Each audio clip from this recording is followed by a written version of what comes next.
Hey everyone, in this video I will guide you how you can change your ChatGPT assistant voice. In order to change a voice, just open your ChatGPT on your mobile phone. When you open it, this will be the display in front of you. Now at the top left side you can see there are three lines. Click on these three lines. When you click on this, now at the bottom you can see at the front of your name there are three dots. Click on these three dots.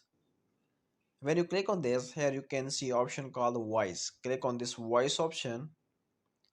Now again click on this voice option, and here you can change your voice. Just slide from left, right, or right side, and here you can see.